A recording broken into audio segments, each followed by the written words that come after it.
I'm Sarah Ryan. I'm the Academic Dean for Evening and Weekend Studies here at Evergreen. And deans at Evergreen come from the faculty, and we return to it after we're all done with our terms. I taught labor studies at Evergreen and history in the evening and weekend programs since 1993. And I was an older student myself, coming back to Evergreen when I was 37 after working in the post office for a long time. Now, I don't want to out you by age, but would those of you who are over 25 cheer or make a rumble under your breath so no one can see? Whoa! Okay, how many of you are working full-time while you're going to school? How many of you are raising kids at home while you're going to school? How many of you are veterans? Not bad, not bad. So we have a lot of the emerging majority in higher education here. And Evening and Weekend Studies is really happy to sponsor this forum and welcome our special guest, who's Robert Egger. He's a nonprofit revolutionary, is how I'd summarize his career. Evening and Weekend Studies has a mission, and here it is. The goal of the theme-based Evening and Weekend Studies curriculum is to provide a liberal arts education of the highest quality based on the principles articulated in the 5 foci and the 6 expectations of an Evergreen graduate. Our 8 and 12 credit interdisciplinary programs, along with the diverse selection of 4-credit courses, offer flexible options for earning a college degree.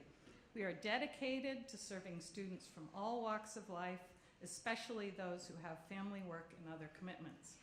And the 5 foci: interdisciplinary learning, learning across significant differences, personal engagement with learning, linking theory and practice, and collaborative learning.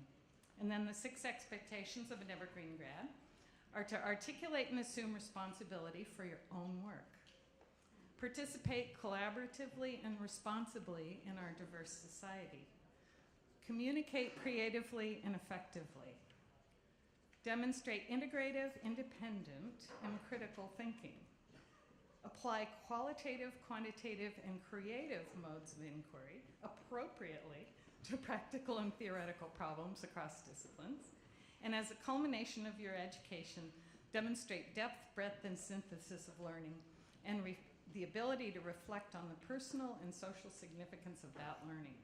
Whew. So now that you know the 5 foci and the 6 expectations, I'll leave it to you to decide what the 7 deadly sins of an Evergreen education are. Okay. To welcome us to the Longhouse Education and Cultural Center, we have Laura Grabhorn, who's the Assistant Director of the Longhouse, and she'll tell you a bit about this place.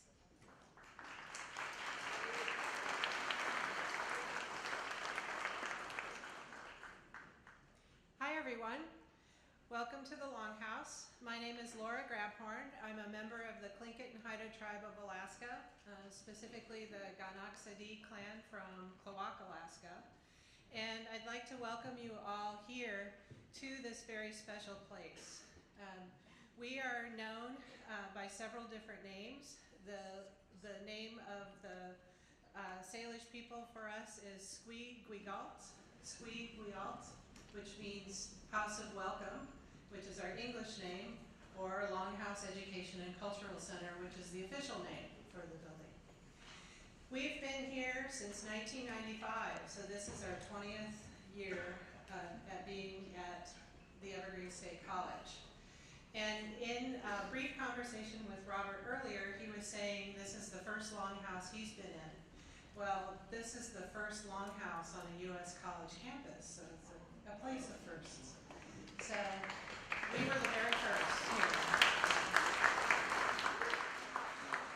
One of the things that's really special about this building is not only is it beautiful and can obviously accommodate such a wonderful group of students here, but it also represents the structure and the protocol of the people of this area. The college itself sits on ceded land of the Medicine Creek Treaty Tribes, and so the Squaxin Island people are among those, as well as Nisqually and Puyallup. And so this land represents one of the inlets where families resided for years, many years, and as people like to say, time immemorial, before contact and before settlement in this area. And so the inlet that the Evergreen State College is on is Eld Inlet, and so the name Squeaguealt references that body of water. And so when we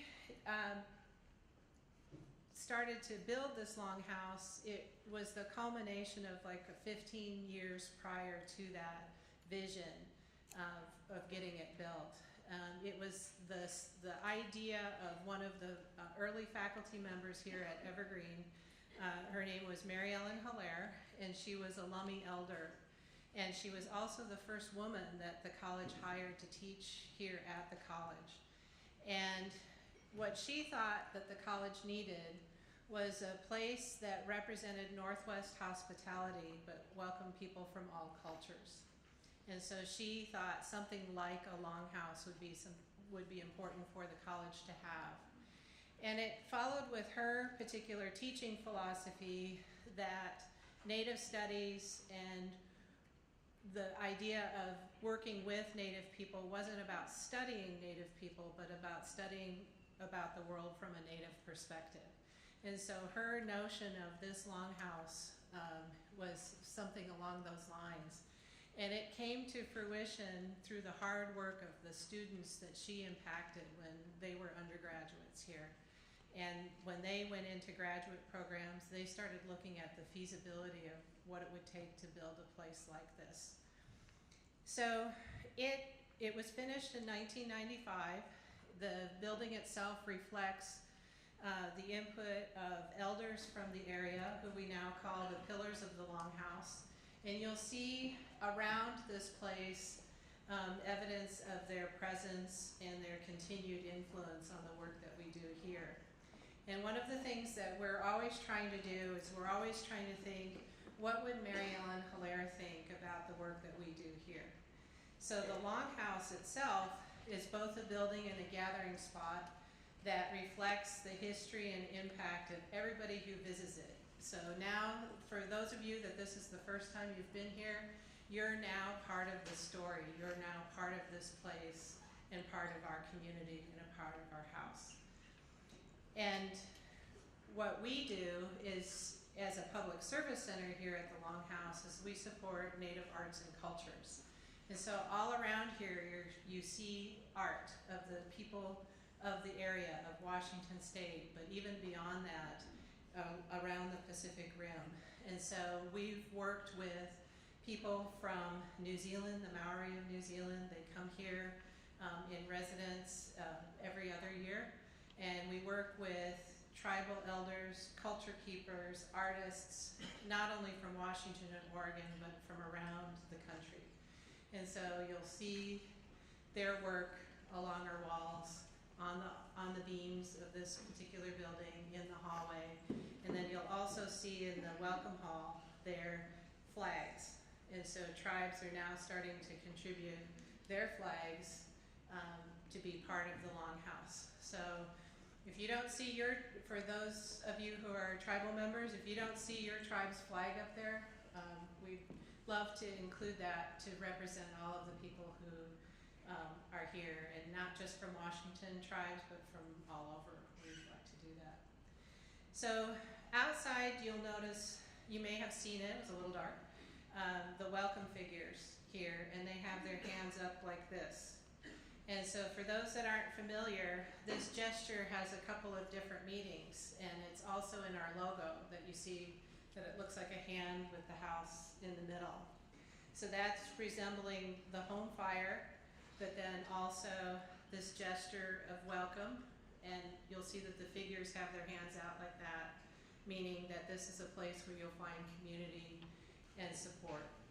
And it's also a symbol that people do when they approve of something that you have said or some sentiment that you have shared. And so I'd just like to welcome all of you here. I'm so glad that you're here at Evergreen, but I'm even more glad that you've chosen to have your meeting here.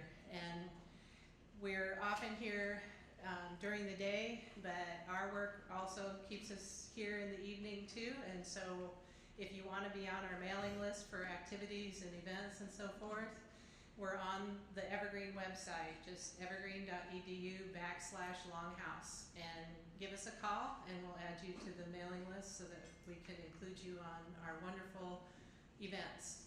That I might be a little dusty today because we're in a clay residency right now in their ceramics studio. So thank you.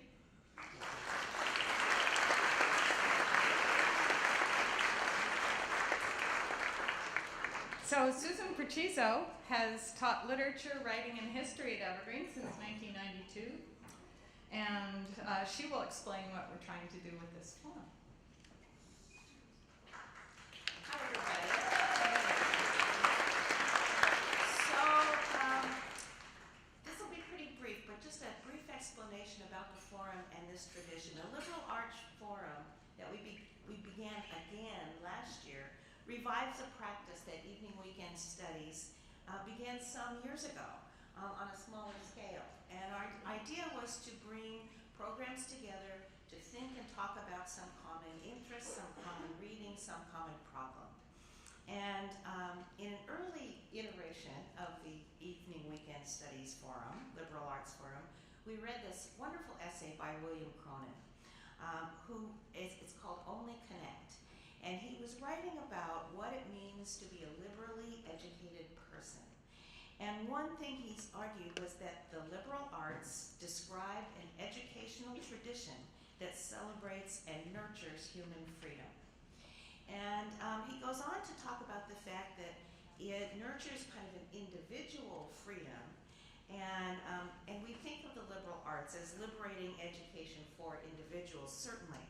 And it is, but as Cronin also notes, and I'm just going to read this long, it's not too long a quote, but listen carefully to what he says, it's important. There is a paradox about liberal education. In the act of making us free, it also binds us to the communities that gave us our freedom in the first place. It makes us responsible to those communities in ways that limit our freedom. In the end, it turns out that liberty is not about thinking or saying or doing whatever we want. It is about exercising our freedom in such a way as to make a difference in the world and make a difference for more than just ourselves. It's really important for what we are about here at the college as a whole, and I think certainly in Evening Weekend Studies, the way we think about liberal arts education. So the Liberal Arts Forum is a place where we come together to think about what it actually means to bring analysis to action in the world. We have one of those 5 foci, which is to move from theory to practice, right? And so this is where we're thinking about how that happens. Last year, we heard from Sasha Abramsky about the work that he did for his book, The American Way of Poverty, which he really analyzed what's going on with this huge inequity in American society, and what does poverty mean, and how is it American in that way? And we had a wonderful and vibrant conversation about that. And this year, of course, we're welcoming Robert Egger. In our programs, and there's a variety of disciplinary foci in the programs that we have, but quite often, almost always, there's some emphasis on issues about equity and justice in the things that we study and the ideas that we're exploring. So ways to address inequity and act with justice are really central to Robert's work that we'll hear about. And he's interested in thinking about what is, so what's going on, and then thinking about why not doing it in some better way? What about doing it in, what about something else, right? So pushing us to think about problem solving in an interesting way. And part of our work as faculty and as students is to develop habits of mind that push us to identify problems and then to think, well, now what? So we know this is a problem. Now what? What next? So that's part of what we're about here in the Liberal Arts Forum. If the liberal arts describe an educational tradition, the forum traditionally describes the place where free people come together, where the polis gathers. And so here we are. Welcome.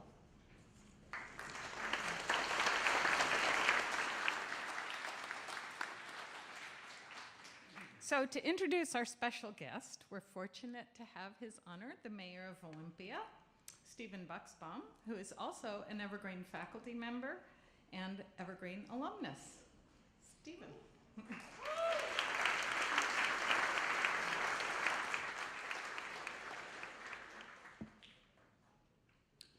Thanks, Sarah. It's great to be here. I'm grateful to be here for many, many reasons. I first stepped foot on this campus in 1977 as a student, and some things have changed, many things actually haven't. I appreciate being out here. It's, in many ways, it's a refuge for me from city life. Not in the sense that I'm coming here to escape and relax and get away from things.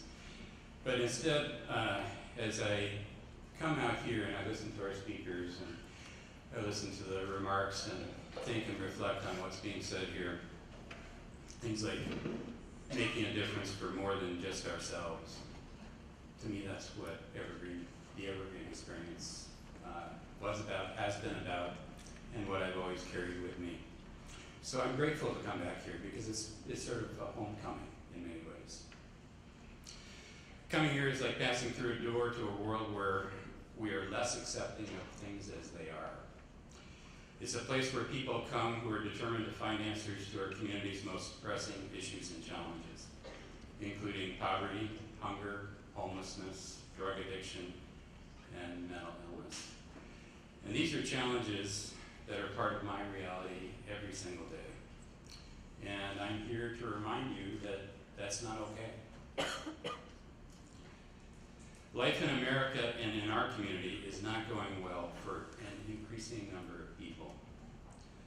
This evening, there were at least 40 people turned away from our collective shelter system in downtown Olympia.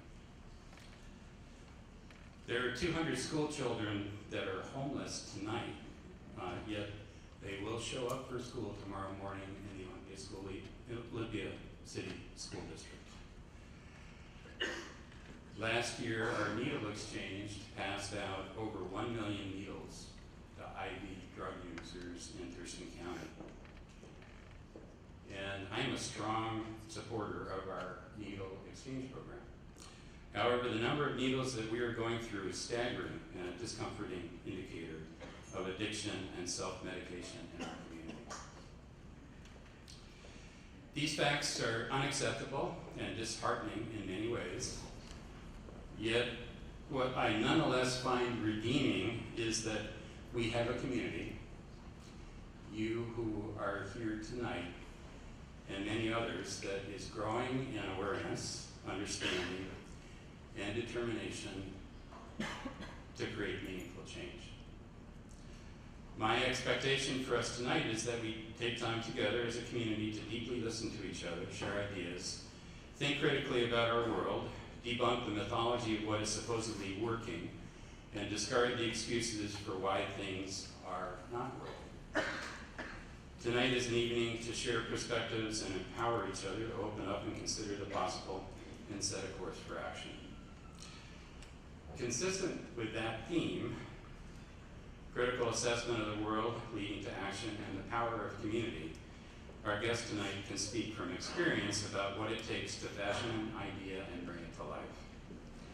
Robert Egger described himself yesterday in a faculty staff seminar as someone that is interested in the structural limitations of philanthropy. He has been working since the development of the DC Central Kitchen in the 1980s to replace the stultifying cultural confines of charity with empowerment. He describes himself as a relentless incrementalist. His current project, the LA Kitchen, is breaking new ground in social entrepreneurship. Robert is and has been for a number of years asking hard questions about what leadership, new leadership, should be and needs to be in order to change how our systems work. He is engaged daily in transformational work, creating institutions that are respectful, uplifting, and empowering, which is precisely what I believe we need if we are to turn back the growth of poverty in our country and our community. So I want you to join me in giving an evergreen welcome to Robert Egger.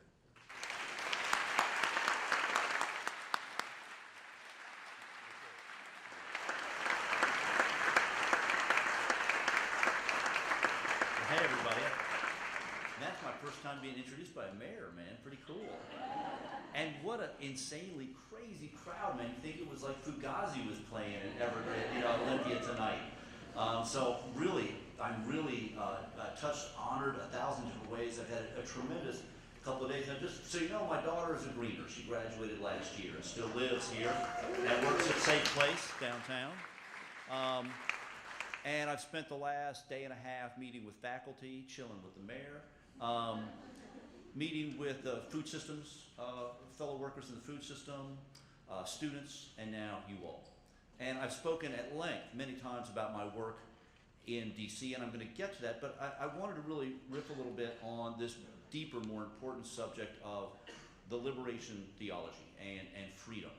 And if you will, the liberal arts, the arc. And like many of you all, I am a joyful sojourner. I am on a journey, and I'm open source. I'm very interested in sharing anything I've learned along the way. And I have learned a lot of interesting stuff, and a lot of it is the crazy little footnotes you read in books that you don't anticipate finding, the little nuggets that kind of surprise you suddenly. And this happened to me recently when I was reading a book, and I stumbled across the name Thomas Clarkson.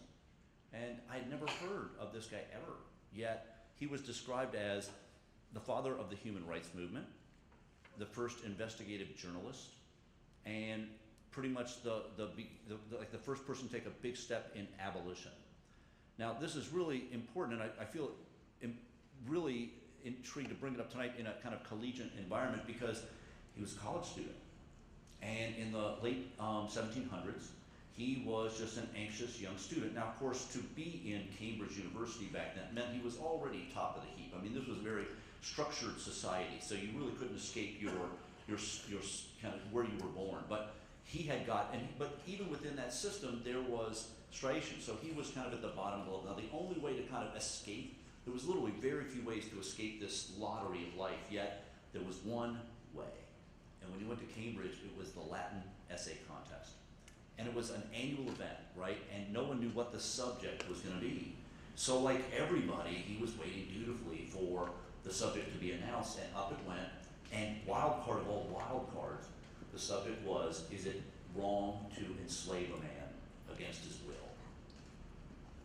There's a very abstract discussion then, because this was a time, long story short, he wanted to win the prize. That's all he wanted. He just wanted to win the prize. And he approached the producing the essay with a young man's fervor, in the sense, if I can just win the prize, I can escape this one thing and get ahead of everybody else. And he studied, he wrote, he interviewed slave ship captains, he interviewed soldiers coming back from the Jamaican islands where the British had large sugar plantations. And lo and behold, he won the Latin essay contest. But in learning about slavery, his mind was open. And in one of these great little moments of life, the guy was going to London to basically accept his prize, and he stopped at this place, Wade's Mill, which I'd love to visit someday, and literally started pacing, burdened by the knowledge he had gained, and basically got on his horse and launched the human rights movement. Now, it's interesting because like so many leaders, he was just too damn dumb to know he couldn't do it. He was going up, get this, now seriously, man, this is, white dude, but nonetheless, he's going up against the Church of England, had a financial stake in the slave trade, the King of England, every member of Parliament, this new emerging kind of guild of merchants.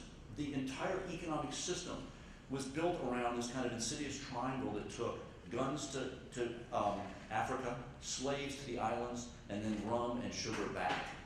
And so he didn't realize this when he was going up against this, but what did he do? He basically took his prize money and he printed his essay, had it translated in English and printed thousands of copies and gave it away. And you may remember there's a famous woodcut that shows the outline of a slave ship. You may have seen it before. This was considered the first piece of investigative journalism. He put this out there. But it was fascinating because this is where you get theory into practice. He knew that just trying to get members of parliament to change their mind, they were a closed society. They didn't have to listen to outside people. Once those doors of parliament shut, there was no outsiders coming in. So what he decided is his tactic is when they leave, that's where I'm going to get them, because he's going to make sure that no matter where they went, there was that slave cut, there was that picture, that reminder. And he basically launched the first boycott. And this is really important because sugar, as insidious as the system was that produced it, it was one of those first instances in which Europe was exposed to something that took kind of the bland diet to this next level. Sugar was like crack. It still is, but I mean, people could not get enough of it. So when he proposed the idea of a sugar boycott as a way to take this indignation that he had whipped up by exposing people to the evils of slavery, this was the first thing, and it was led by young people. This was one of the first instances in which the economic power of poor people was exposed, and he pushed for, I mean, he relentlessly pursued this. Now, let's flash forward a little bit, because here's Mahatma Gandhi a couple of years, 100 years later. And, you know, another little footnote in a book I read that really got me on a trip to India years ago to study this was the fact that the British never, ever, in their entire 150-year control of India ever had more than 3,000 officers stationed on the ground. Now, people in the military here, my father was a officer in the Marine Corps. I understand command structure, but still, I was mesmerized by the idea of how could 3,000 men dominate 350 million people on an entire subcontinent for a century and a half. So I went to India to study this, and it was so obvious and frankly somewhat embarrassing that within 24 hours of landing and going to Nehru's home to study, which is a Center for Independence Movement, it was revealed that as long as the British could keep Indians divided by race, caste, geography, language, and fighting one another, it was relatively easy. Gandhi looked at this. Now, he knew that the British were well prepared militarily to put down any insurrection. And that had been the typical way in which most people thought to gain independence, we must fight, we must literally take up arms, or we must embrace the kind of guerrilla tactics, almost the terrorist tactics to try and get the British out. Gandhi took a different approach. Kind of riffing on Clarkson, he became really fascinated by this idea of a unifying principle. What could bring community together? What could take that idea that Clarkson exposed with the sugar boycott to another level? Now, it's fascinating because Gandhi marched from his ashram to the port city of Dundee. It took the better part of 27 days, and the dude was like 67 at the time. And he walked he kicked out like 22 miles a day. It's a breathtaking journey that I would love to mimic and do one day. But everyone was wondering, what's he going to do? Because he told people when he split, when I arrive in Dundee, I will reveal my new tactic to defeat the British and get them to give up their control and give us sovereignty over our own future.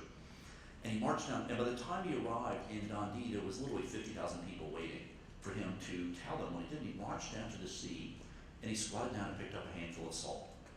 Now, this was mesmerizing, but because just by picking up salt in his own country, he had broken the law. It was illegal for Indians to pick up natural salt at the beach because you had to buy salt that was imported from England. In fact, one of the bizarrest little footnotes in history, that English had built actually a thistle wall, almost the equivalent of the Great Wall of China, down the middle of India to keep salt, bootleg salt, from making it in from the ocean in. But Gandhi said, in effect, look, it's illegal what I just did, but there's 350 million of us. They can't put us all in jail if we stand together. And even though it only costs rupees, pennies to buy, there's 350 million of us.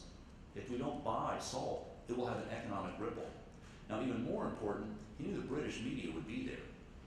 And so next to him in these famous pictures are women and untouchables, saying in effect, the idea that this is a men's fight is wrong. The only way it works is if all Indians, in this heat, in this climate, salt is an essential.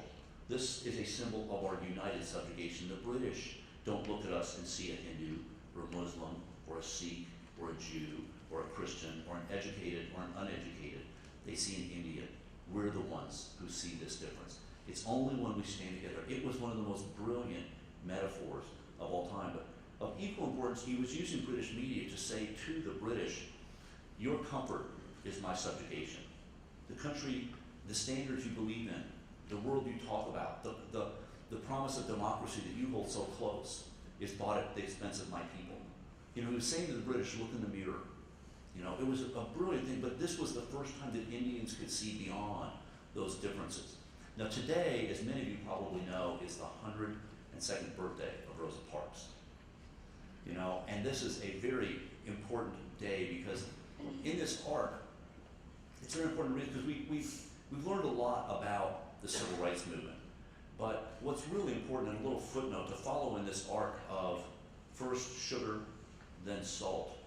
Anybody know how much it took to ride a bus in Montgomery, Alabama? 10 cents? A thin dime, man. You know, literally, the thinnest little piece of thing we got. You know, and the notion, this arc, again, that you could defeat the British with salt.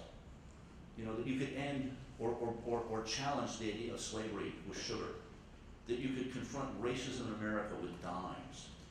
You know, and what was interesting is when the bus boycott began, and the idea, you know, all the ministers there basically were trying to figure out who was going to take the heat for this, who was going to be in charge. And many of you will probably know Dr. King was the junior minister. He was new. He was like 25 years old. And they basically said, let's let the new guy do this. And they put it on him. You know, but this idea of saying, if we don't ride the bus, ultimately the city will have to deal with this. Now, again, this is real, man. The city council, the chamber, they were not impressed. You know, the notion that the bus boycott was going to somehow rock Montgomery's boat, it seemed like a very thin threat, and most people weren't at all concerned about it. But when it appeared that African Americans were really going to stick with this, they discovered a way around the buses because they started carpooling. Well, the city council passed laws that said 2 or more people, black people in a car, you have to get a taxi license.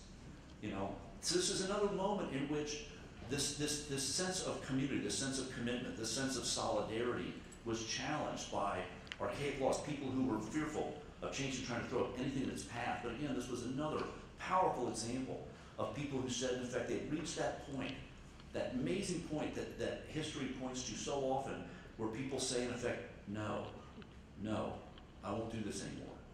You know, and this was such a powerful thing. Now, as a young man, I was coming up in the remnants of this area as the civil rights era came into its prime, and we had the March on Washington. But growing up in Southern California, I was also mesmerized by Cesar Chavez. And think about this: Cesar Chavez was going up against landowners in the Central Valley of California, fighting for the rights of migrant workers. Now, what's also important to realize is oftentimes we look at this movement and we think it was all about Chicano workers, but in actuality, it was Filipino workers who went out first. And it was Chavez, in his intelligence, said, you know what?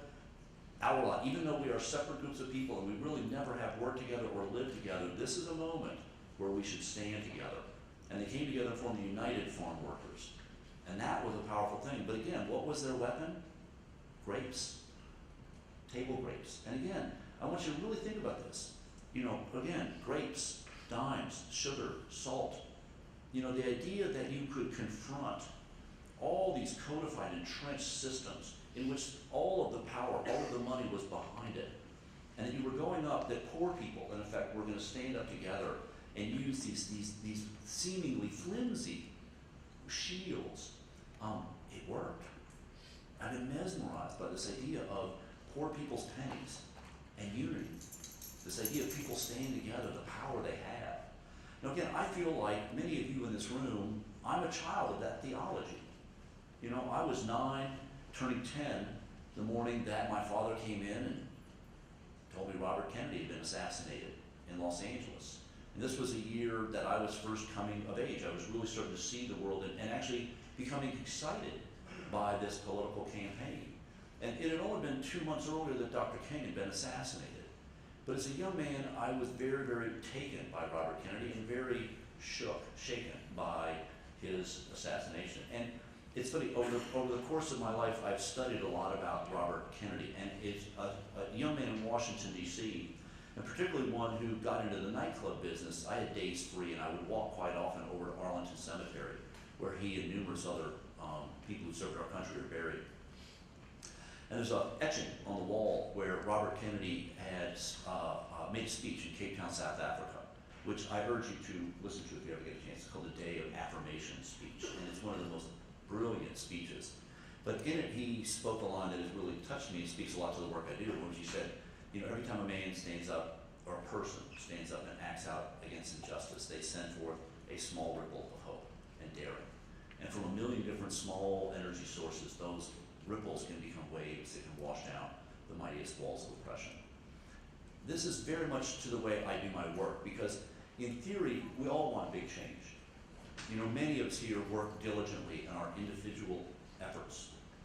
And we all want to be part of seeing America continue on this arc towards a more perfect union, a greater, juster society. But sometimes we confuse ourselves as things. It has to be something big, it has to be a big law, a big movement. And I've become more and more convinced that it's the sum of this relentless incrementalism that the mayor pointed out to, this idea of relentless, persistent, determined momentum forward. Now, as a young man, all I wanted to do was open a nightclub. That is all I wanted to do, man. I was mesmerized by the power of music. I saw my parents and their friends at a party my parents hosted dancing to Motown. And these people could never agree politically on anything. And many of them were really frightened of Robert Kennedy and Dr. King and some of the theology of the day, whether it was the women's movement, the environmental movement, the labor movement. This was shaking the world as they knew it, and they were afraid of it. Yet the same ideas that terrified them politically, if put to music, you know, if Marvin Gaye sang it, it was all hunky-dory, baby. Let's, you know, turn up the volume. So I became, as a young man, mesmerized by the power of music and theater and art. And as I said earlier today, man, look at what Jon Stewart does with comedy every night. You know, that to me was mesmerizing. So I went to Washington, D.C. as a young man, convinced that my lot in life was to open the greatest nightclub in the world. And I studied hard to open. And I came up at a time, if I may be so bold, you know, and, you know, this was when, you know, again, music suddenly exploded in 1977, you know. Out of the glorious ashes of disco rose the phoenix of punk rock, you know. But it wasn't just punk, man. I mean, it was suddenly Bob Marley, you know, reggae music appeared. You know, suddenly you had computer music from Germany. Suddenly you had the Cramps. You know, there was just so much music. Little Tiny Prince playing everything. You know, it was a breathtaking time for music. And I was so excited to be part of it, and it seemed like the world was so ahead. And I tell a story oftentimes because many of us in life have a journey, a sense of our own destiny, a sense of the map we drew for ourselves when we were young that says, this is what I want to be. Yet I had one of those moments, and we all have them, where the road suddenly split for me. And it happened on a rainy night in Washington, D.C., when, much against my will, I was dragged out to serve people who were sleeping outside on the streets. As I say many times, my name is Robert, and I'm a recovering hypocrite. Because I'd spent so much of my life talking about changing the world with the power of music, and these big, lofty, sweeping ideas, you know, of changing the world. Yet, when somebody said, would you like to go out with us tonight and serve this growing number of homeless people that you couldn't ignore anymore on the streets of Washington, as steam grate after steam grate started to be the permanent home of people who were outside, and not just the typical disheveled man you would expect, the kind of stereotypical soup kitchen person, but women, families, you know, in numbers too big to ignore. But again, I look for every excuse of how I could get out of going. Unlike the generation under 30 now, the millennials who've been raised doing service, it was still something of a voluntary act, and I didn't want to go. But long story short, out I went. And to mask my nervousness, I asked where the food came from, and was told it was purchased at, anybody here from Washington, D.C.? Anybody been to Washington, D.C.? The Safeway in Georgetown, the most expensive store on the planet. I went to one. And I'm thinking, wow, they're buying food. I work in an industry that throws it away every night. And not just restaurants and nightclubs, but hotels, caterers, universities. You know, a huge amount of food. You know, and that looks like great lentil soup you've made. But, you know, there's parties tonight where they're throwing away insanely beautiful food, if you can just get that. But more importantly, when the truck finally pulled up in front, in between the State Department and George Washington University on Virginia Avenue, with the Washington Monument in the distance, beautifully lit up, there was this line of men and women down the street, around the corner, waiting for this truck to show up, you know. And as we we kind of slid open the doors and kind of roared into the night, a lot of the stereotypes and the soft bigotries that I had about who I would encounter and what they would be like really eroded very quickly. As anybody who's done this before knows, sometimes your image of who people are going to be like, and then the actual reality of it, of what it's like when you talk to someone that you haven't met before, who looks different than you, prays different than you, lives different than you, from a different class. You suddenly realize how much we have in common. So I was kind of digging that community, that sense of, wow, we can really have a lot to talk about. But I couldn't help but notice that I was up in the warm truck serving people. And this is when I really encountered charity in America, which was about the redemption of the giver, not the liberation of the receiver. And that was this kind of moment for me in which this liberal arts theology, this liberation movement, this sense of we're better than this, that this was the sense of this is the kind of movement I want to be part of, liberating people, but am I actually doing the exact opposite? In this beautiful, historic, cherished function, am I actually kind of betraying these ideas? By just feeding somebody, is that enough? And it was really reinforced by the fact that as people went through the line, I couldn't help but notice the driver of the truck who seemed to know everybody by name. And as they drifted off into the DC night, with all the stuff we had given them, he was calling to them almost person by person by name, see you tomorrow night, see you tomorrow night, see you tomorrow night. And this reverberation, this sense of see you tomorrow night, it really sunk in that again, there was a system in which there was this loop in which men and women would come back, meeting other people who were coming back every night, this almost grotesque infinity loop in which all kinds of well-meaning things were happening, yet no one was being freed, no one was really being served. So, as many of you all in this room have already done with your own lives, and as many of you probably will, you have that moment where suddenly the road splits, and there isn't some kind of divine roadmap that says polka dots and moonbeams this way, I'd turn back if I were you that way. It's that weird leap you make where, and not naively, when I was going home, I was just thinking of an alternative, and I just really cooked up this idea of FedEx for food, this idea you could bring all this food back to a central place, you could feed more people better food for less money. But I was really mesmerized by the idea of there must be a way to pull people in out of the rain. So I proposed this idea of a job training program. Couldn't we do more? Couldn't we offer men and women a chance to come in and be part of the solution? And reverse the flow of this old system in which, again, time-honored and historic, somebody with a job served the poor. And could we explore a community response?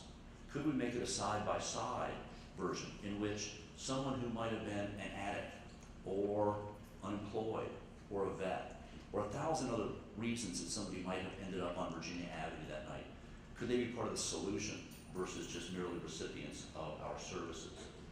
And I say this, and I tell this story oftentimes, particularly again with men and women who are trying to figure out what's the next step for them, because oftentimes you will propose an idea, you will come, excited and determined, and you can see it so clearly that you have this idea, and you go to try and convince others, as I did when I went and I assembled all these different charities to propose this new idea for a central kitchen. And probably like me, many of you all will be rebuffed. You'll be told all the reasons it won't work. I was shocked, quite honestly. I fully expected when I presented this idea that I was going to be the volunteer of the year. I thought for sure that I was going to be, that there was going to be a sense of like, wow, why didn't we think of that ourselves? This is so great, thank you. But what I found, and what many of you all will find on this journey, is that oftentimes when you propose new ideas, it can be greeted with great skepticism and fear, and oftentimes outright hostility. Because sometimes, and this is a hard thing to get your head around, is that sometimes people want to hold on very close and very tight to a system they understand. In this situation, even though these men and women were part of a great American and a great global kind of theology of charity and helping, they were locked in this idea of this is what it looks like, this is how it functions. So, like many of you all, I had to make a choice. And my choice was, I'll go ahead and get it started. I will start this program and push it off and go back to running nightclubs and liberate the world with music. Well, flash forward, here we're at 25 years later. And the DC Central Kitchen has produced about 30 million meals and got about 1,500 people jobs.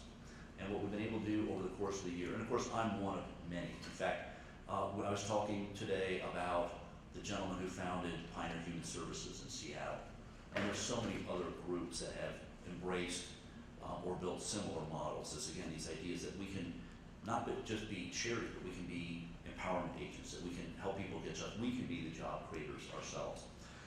Well, now I've moved to Los Angeles because I'm convinced that there's a much more important battle.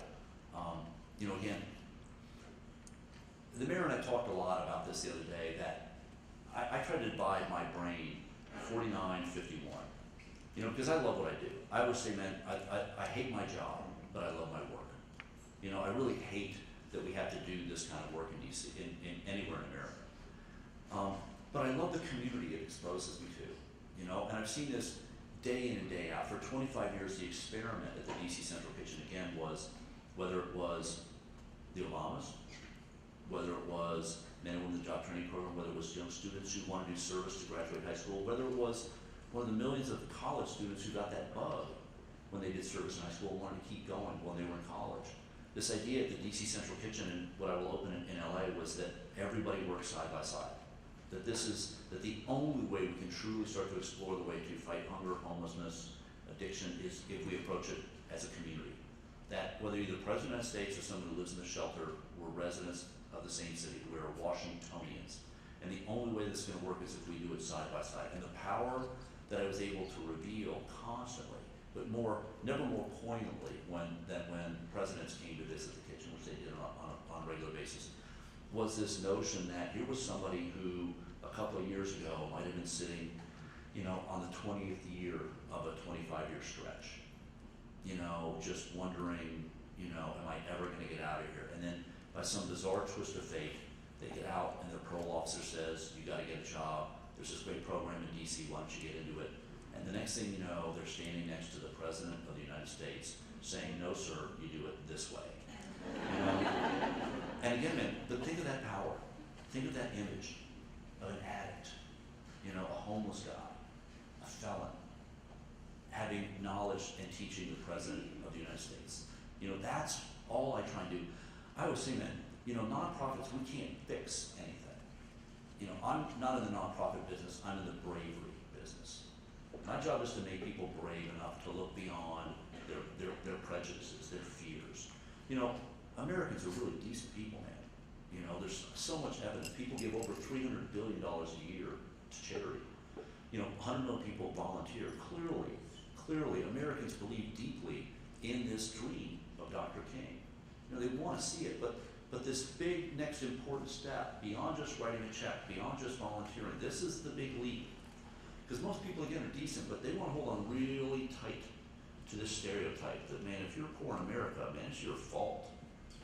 If you're hungry, well, you're just lazy. Go out there and get a job. And if you're in prison, well, you must have done something to deserve it. And people want to hold on really tight, not because they're evil or bad or dumb, it's because they're afraid of really having to look hard at their potential role in this. Is this something that I'm unwittingly participating in? As Gandhi said to the British, you might think that you're all that, but your system is based on my people's subjugation. That's a hard, bitter pill. And so that's a lot of what I try and do, is deliver those very deliberate messages and appeal to people and say, in fact, it's all here. Everything I've ever used exists in Olympia, just as it did in Washington, D.C., and just as it does in Los Angeles. All I ever did was say, there's a huge amount of food that we throw away that's perfectly good. There's people we undervalue that want to be a part of a solution. There's kitchens that are underutilized. There's chefs who have, food, but they also have jobs that will help teach. There's agencies that want to liberate people, not by food. There's people who want in out of the rain. There's volunteers who want to be part of something powerful. There's mayors who want solutions. It's all there. All I did was come along and move the pieces around. And that's what interests me, because all I am is almost a chef of community. I just look around and see we're so rich, and there's so much love, and so much hope, and so much energy, and so many new ideas. It's just saying to the larger community, we need you. And that's what I'm building in LA. I wish it wasn't so, but I've chosen to return to the land where I grew up for a very tough reason. Is because, you know, every day in America, every single morning, 10,000 people turn 68. Every single day, man. You know, and that's going to go on for 17 years. Every single morning. But you know what? Think about this. You know, you got to figure, man. In fact, I say this all the time, man, but it's a wonder. It's a wonder. You can't put your head out the window in the morning and hear a sigh. There's 10,000 people look in the mirror and wonder how they got so lost. You know, think about this, man. This is a generation, there's many of us in this room, man. You know, we heard Dr. King with our own ears, man. You know, we heard John Lennon, Barbara Jordan, you know, Marvin Gaye, you know, Dr. King, Robert Kennedy, with our own ears, man. You know, and the idea that somehow we got tricked into thinking that if we just bought more stuff, we'd be okay, we'd be happy. And you see them every day, man. I do. They come roaring into nonprofits across America saying, use me, use me. Saying, in fact, I don't want to go back to the 60s, but I want to feel like I belong to something again.